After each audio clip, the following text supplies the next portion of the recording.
ప్రభువైన యేసు క్రీస్తు యొక్క అతి పరిశుద్ధ నామంలో మీ అందరకు అమలాపురం హౌసింగ్ బోర్డు క్రీస్తు సంఘము మరియు కాకినాడ బాపూజీ నగర్ క్రీస్తు సంఘముల తరపున సత్య సువార్త అనే మా సువార్త కార్యక్రమాలకు స్వాగతం తెలియజేస్తూ ఉన్నాను.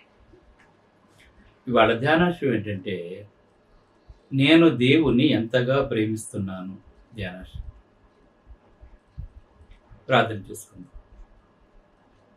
మమ్మల్ని మిక్కిలిగా ప్రేమించిన పరలోకమందున్న మా ప్రియ తండ్రి, పరిశుద్ధుడా నీ పరిశుద్ధ నామమునకు స్తోత్రములు తండ్రి.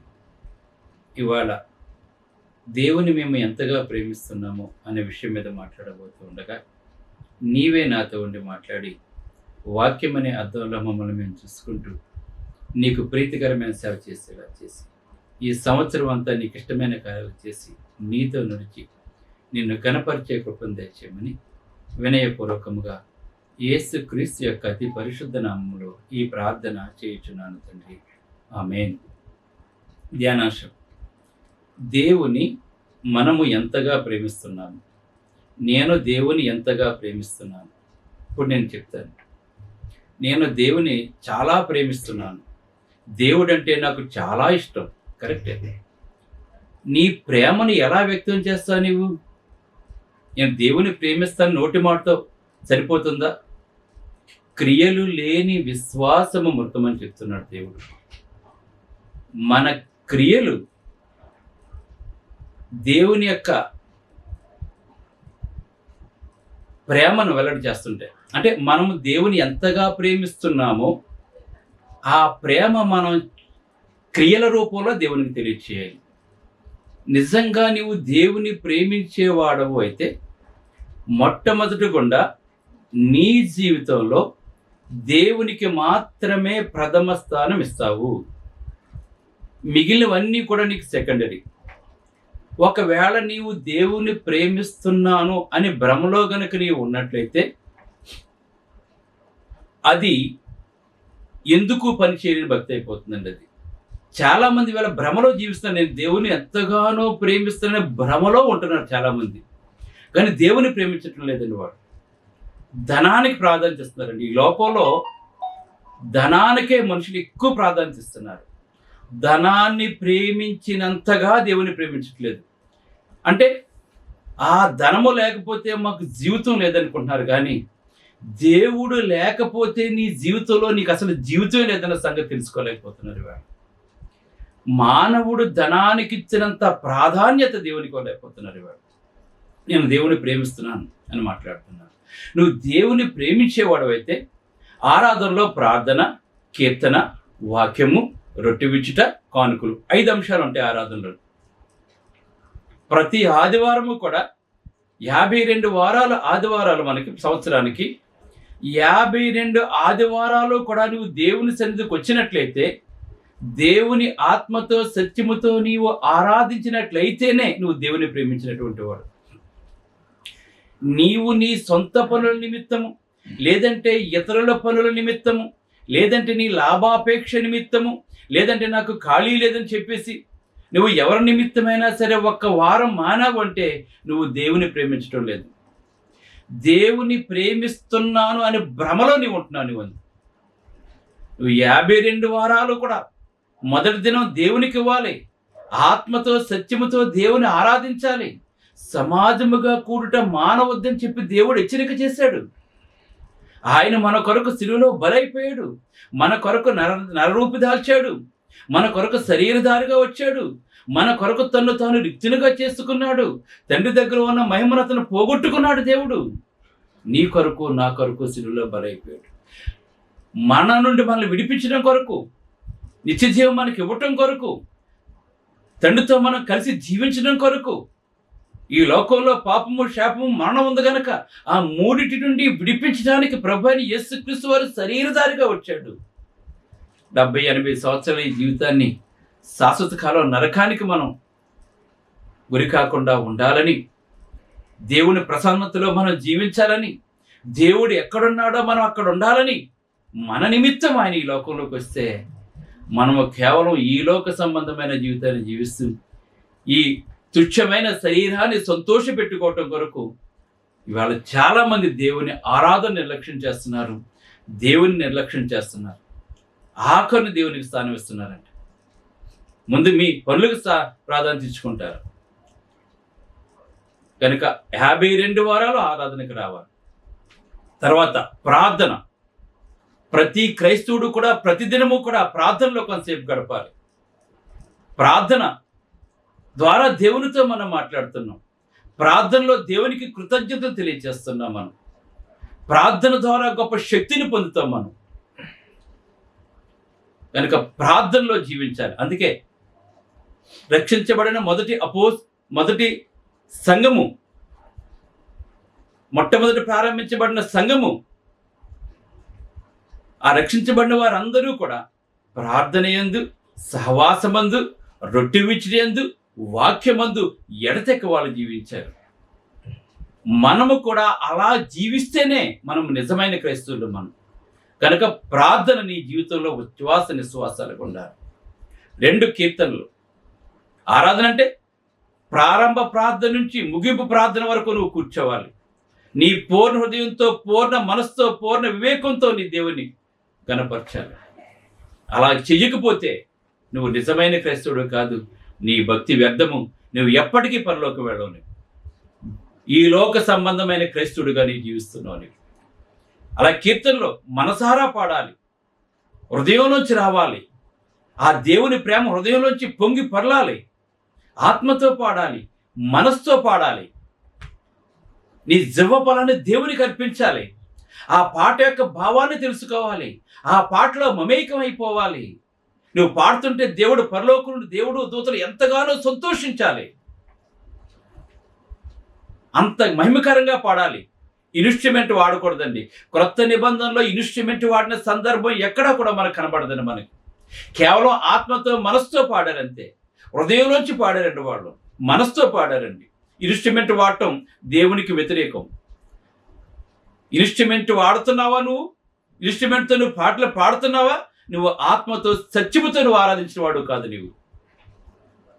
నువ్వు దేవుని ప్రేమిస్తే దేవుని ఆజ్ఞల ప్రకారంగానే జీవిస్తావు. పాత నిబంధనల ప్రకారంగా జీవించను. పాత నిబంధనలు అనేక లోపాలను వాటిని సరిచేసి కొత్త నిబంధనలో పెట్టాడు దేవుడు. వాటిని మాత్రమే మనం ఫాలో అవ్వాలి.